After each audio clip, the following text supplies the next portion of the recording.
I have had many cats in my life before, but Edmund's pretty lazy. He is not lazy. Yes, he's lazy. No, you have to bounce the ball. Yeah, but I know, but I always bounce the ball in front of him and he doesn't even really play with it. Well, you have to say his name. Edmund. Kitty, kitty. Edmund. Are you lazy? Are you a lazy kitty? Well, he's got to get going anyways. Come on, kitty. Okay. I need to find the yellow one, but we have to get going. All right, kitty. We threw the ball. No response. You have a whole Tempur-Pedic to yourself, but the air conditioner will be left off, and it could get a little hot. I'll keep it on a mid-level.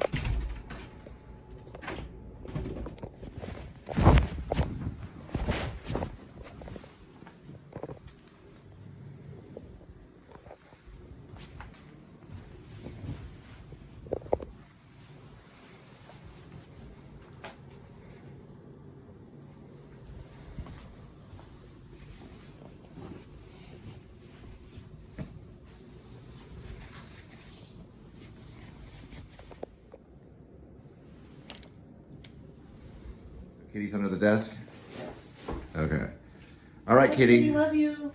You've got your scratching post, your cat condo with a copy of How Did You Do It, Truett, Chick-fil-A story, and this Whale Shark Tunnel. The Whale Shark Tunnel. All right, 112 degrees Fahrenheit. We're also dealing with 183,805 miles on the speedometer. So that's, oh, it went down to 111. Went down one notch to 111 degree Fahrenheit. Man, that is pretty hot. It's not, my steering wheel is actually burning. I'm trying to show you. Well, I'll try to show you in a minute. My steering wheel is burning my hands. Right, well, it's slightly burning my hands. It feels like a hot stove. Yeah, I know, I'm dealing with it. Just give me a second. Yeah, I know, everything's fine. Everything's fine, just give me a second. I know, just give me a second. Steering wheel's very hot right now. We're headed to the cool wind, kind of cool things down. It's very extremely hot at the present moment. And we're trying to get there right now. Okay. And it is July 18th, 2023. Welcome to the Please Subscribe show. There is the beautiful Linda, and I am Cole Spivey, the ruler of the channel, of my channel. The content creator of my channel. And we are dealing with went down 110. So it obviously is not 110 outside, but my car thinks it is. My steering wheel is very, very hot right now. So we just got in the car. You okay? Okay. I sometimes don't check with Linda before I turn the vlog on. And she's got things to tell me that are private so that y'all can't hear everything that's going on. You can assume. There's the traffic, no traffic today really at all. It's about starting off the day at nice crisp 2:56 p.m. Very hot outside. You could probably fry an egg on the sidewalk, literally. Linda got an older iPhone, but she has a new device. And we are setting sail onto the hot pavement of the highway. It's very disgustingly hot.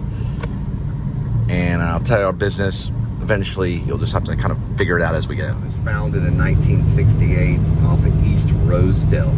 That's a clue, in Fort Worth, Texas. So 1968, East Rosedale. Yes, I know where it's at. I know where the original one is. My mother was a student at Texas Wesleyan University. Yeah, Texas Wesleyan. That's where we used to eat at that place right by Texas Wesleyan University off of East Rosedale. Roadkill.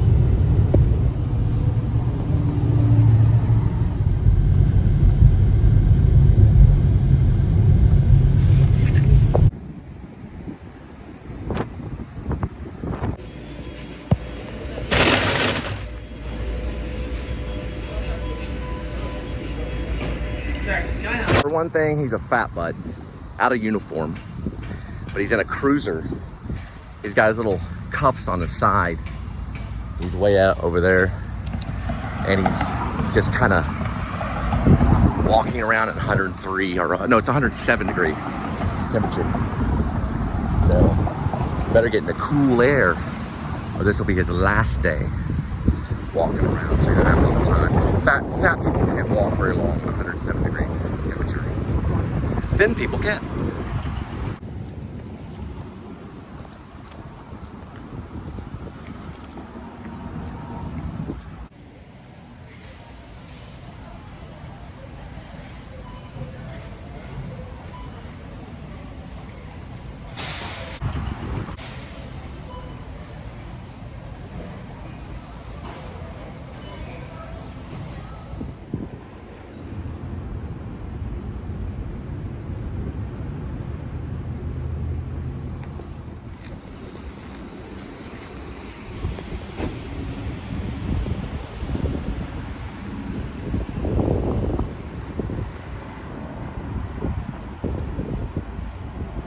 I can make a copy of it. He said, I can make a copy.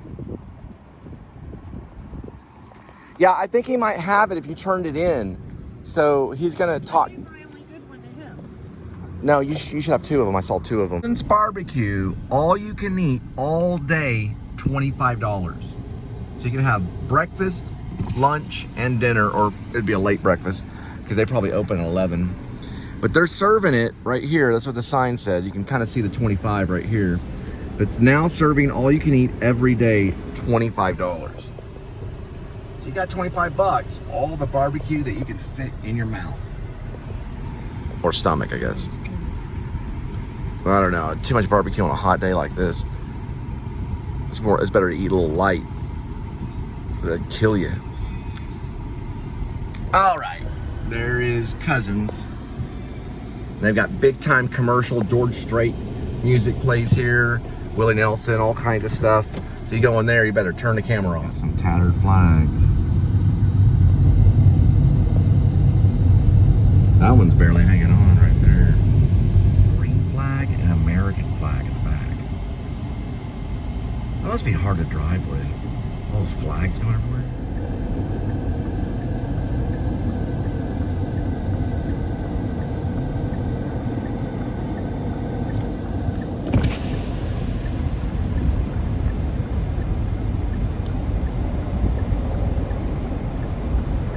It's 107 degrees out. 107. My car says 110. It's enough to kill you. Can you roll the way from Florida?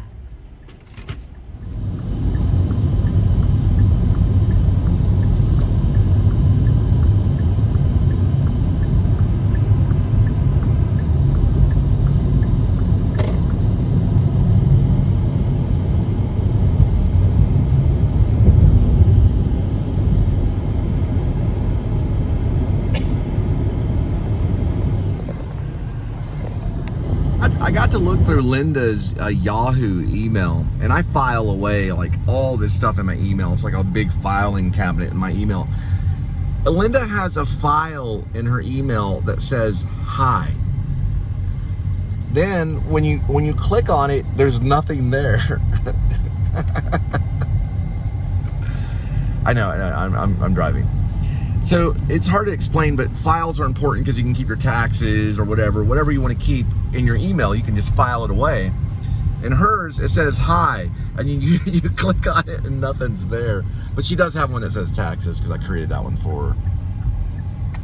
This is the funniest thing I ever said. I was like, there's no way I created that file. So she created a file that says hi. Well, you got to know her because she always says hi and messages and stuff. Yeah, she says hi. There's a funny movie called Crazy People, and the guy sings a song, and the song he sings is called Hello. And all he does is, in the song, he plays the piano and says hello over and over again. Have you ever seen that movie? Anyway, it's a good movie.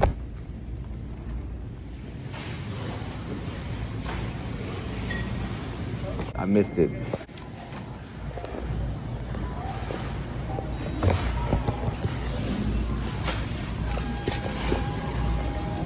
Yeah, it's a 3, it's pushed back. It's a 817-916-0933. The 3's pushed back. 817-916-0933. Be perfect for it. Oh, look. You can QR it right now and fill out the application on the way. QR it from the phone, just like you're taking a photograph. Just, you know, you can even take a photograph of that. So just take the phone, and it will read from here if you take your phone. That way you can fill it out on the way. It'll at least be up. No, I just want to sign up for their e-club. Okay, don't worry about it. It's not giving away information. There's so much of this, don't worry about it, okay? But if you take a photo of that, the application... Okay, I will take a photo of it, sir. You're gonna have to work on self-control a little bit, okay?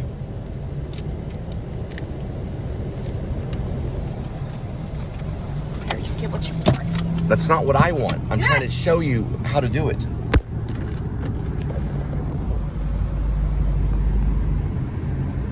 Just like a photo. I am. I'm getting there. One moment, sir.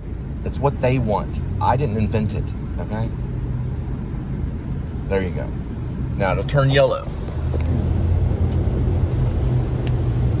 Not that close. It's a big one. You have to get further back.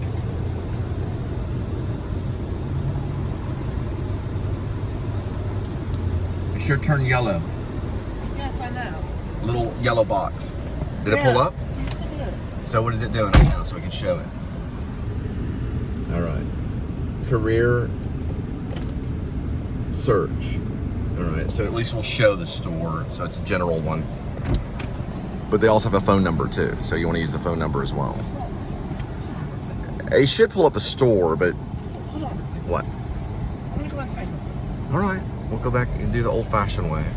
They're still gonna have you do the same thing though. They'll have a QR They inside. never answer their phones. I've called like 5 jobs today and they don't answer their darn phones.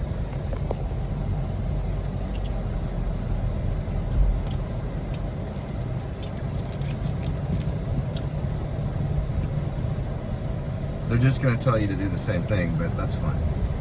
They have it up there. They have something about get a free Blizzard treat or Hunger Buster plus tasty offers. Treat yourself. Do Text app. That's saying right there.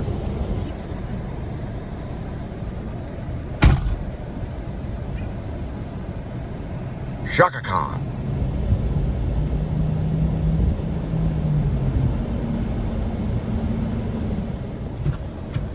All right, so you got a card. Okay, and this is the card right here, which also has a QR on it. That's for careers. You can kind of see it right there. So that'll work with the phone. Okay.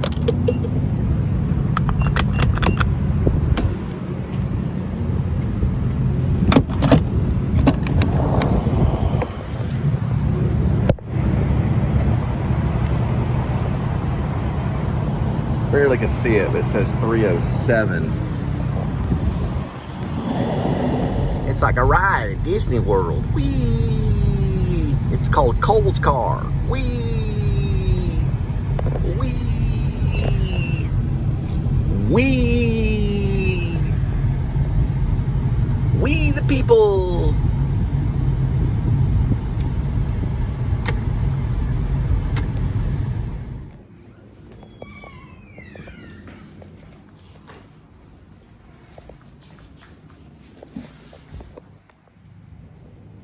Did you get it? Right there, it's on right there next to the door.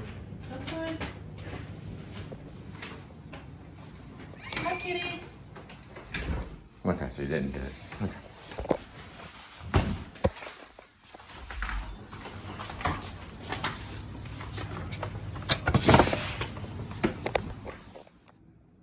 Is he okay? Yeah, he's good. Huh.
about these cars is they have a thing called lane change monitoring. You can see it going off right there. It's got a little sonar that any car that comes up beside, it'll go off, and if you try to make the turn, it reminds you not to. Little double beep, there it goes right there. That's just showing that the vehicle's passing. I'll show you an example of it. So you look at this one, you can kind of see it. We'll look at a vehicle passing, and you'll see the yellow. See the yellow blinking? That means a vehicle went past. Now watch what happens when this other vehicle's going real slow right here.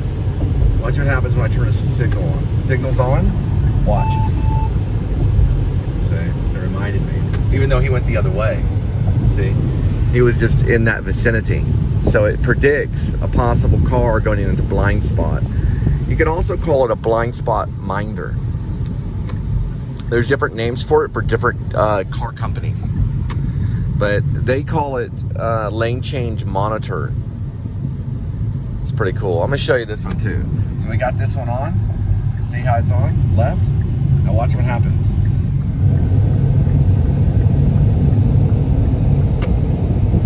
Okay. There we go. Now it's working. Left-hand turn. Watch what happens. Okay, so it actually has good AI. So it knows I'm not making the turn, and it knows when I might or when I won't. So that's actually good AI. That way it doesn't become too annoying.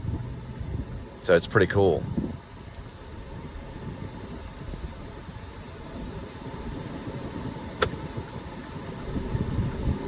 See, it can tell that those vehicles are too far away, rather than being right next to me. Right? All of these guys are going to the left. They're going onto the tollway, or far left. Pretty cool. So it does have AI, and it can read when it predicts that you are going to make a turn or when you're not. I showed you both examples of that.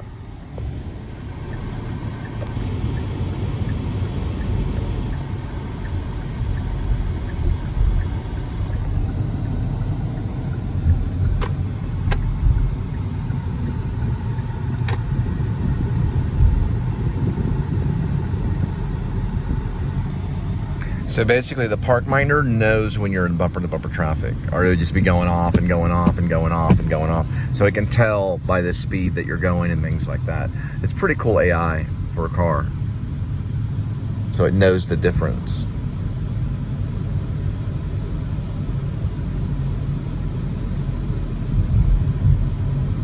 By the speed that you're going. A lot to do with speed. The vehicle's motion and its speed and how fast it's going. I'll show you an example. There it goes. See it? It knew that vehicle was coming through. Show it again for a minute. Okay, we're gonna have one right here. See it? You can hear it too. So it has lane change monitoring. It uses sonar.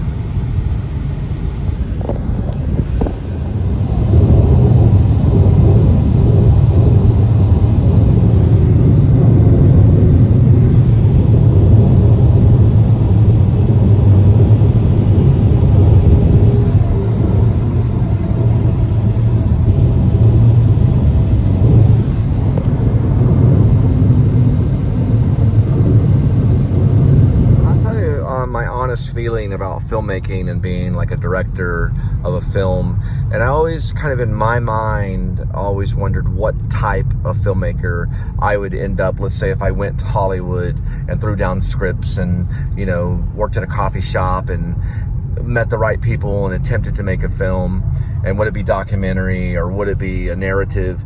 And then most of the times when I fantasize about it, I think of like a narrative film.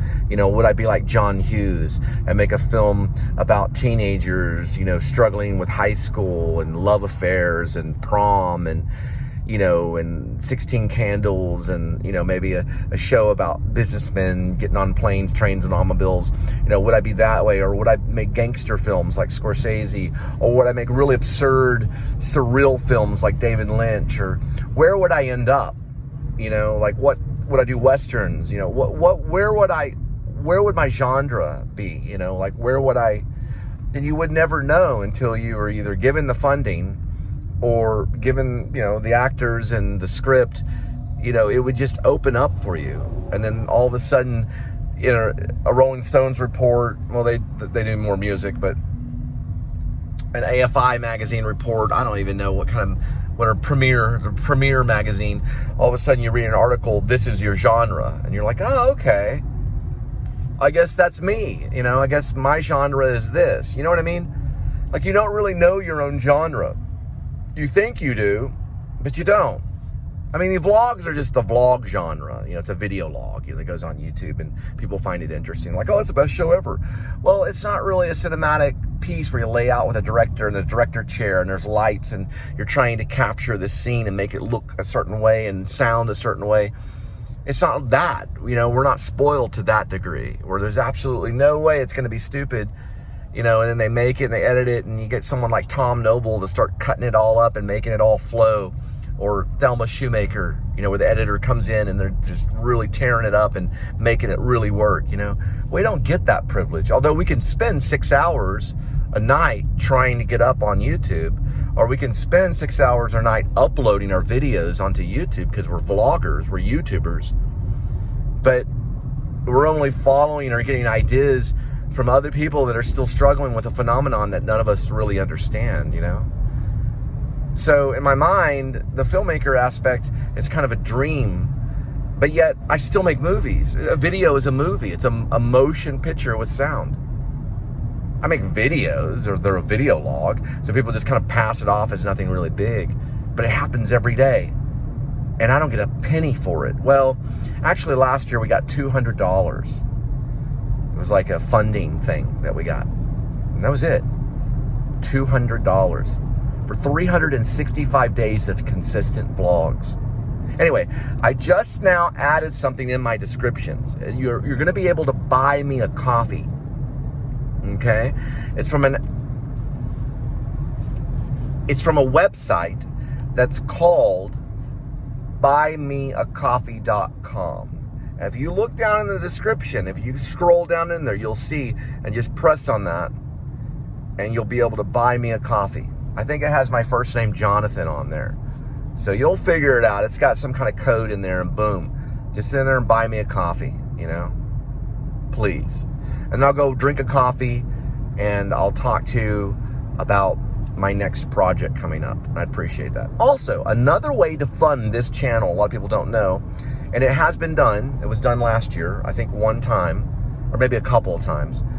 But you can hit on my PayPal, and it'll show, I think, a photo of me or something of that nature. I don't know, it changes over time because it used to show me and my kids, and now it just shows me. So I don't really know what the photo looks like. I have to look at it, but it's me, and it's under my name, Cole Spivey, and it's connected to PayPal. So I think the actual official address is paypal.me/Cole Spivey, and I do take funding through that as well. Okay? All right. Headed to DFW.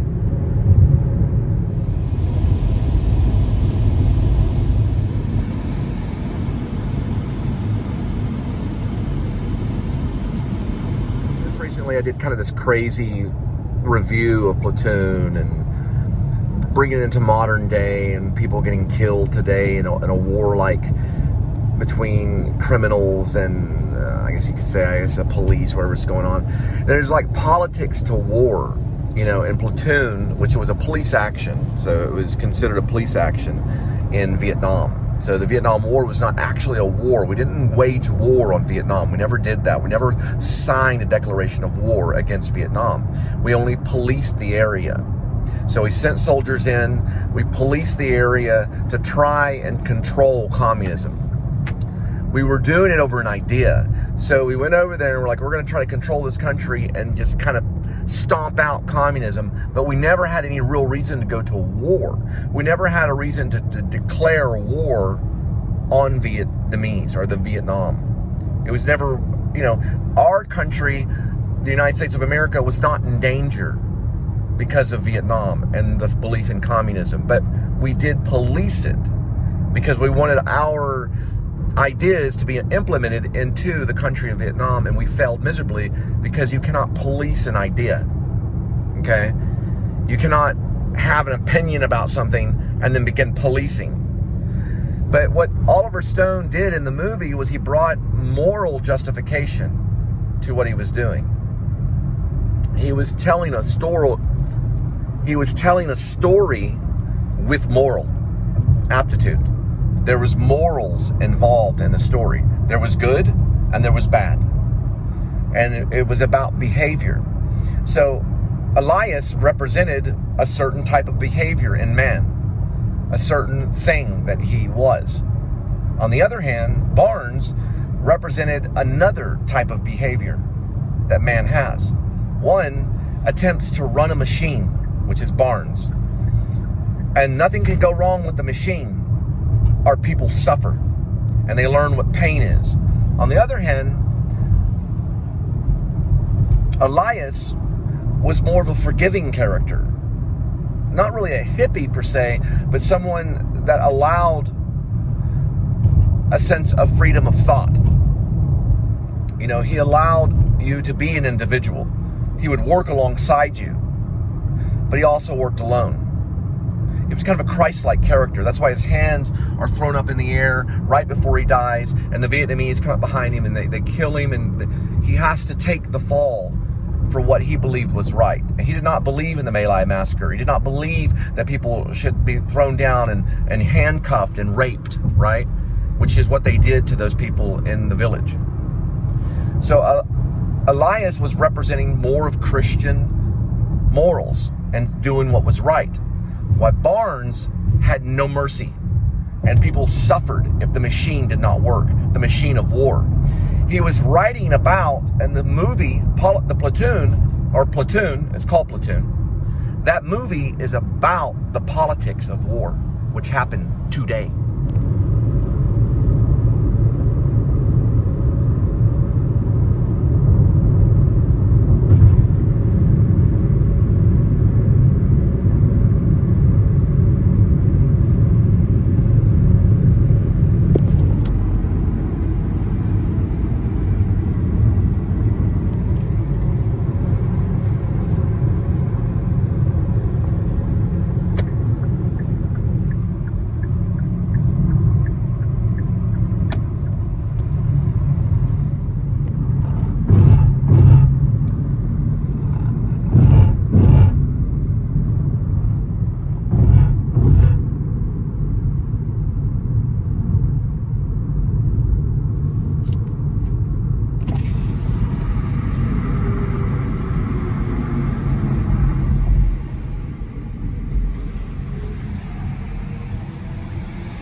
95281 pass.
There's like a couple of them left right there.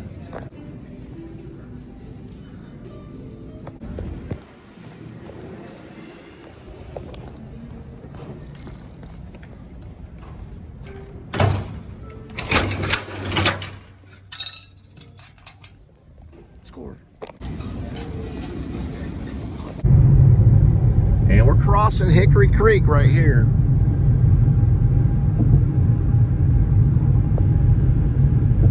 Nice little creek to cross. Lots of trees. There's someone speeding across Hickory Creek right now.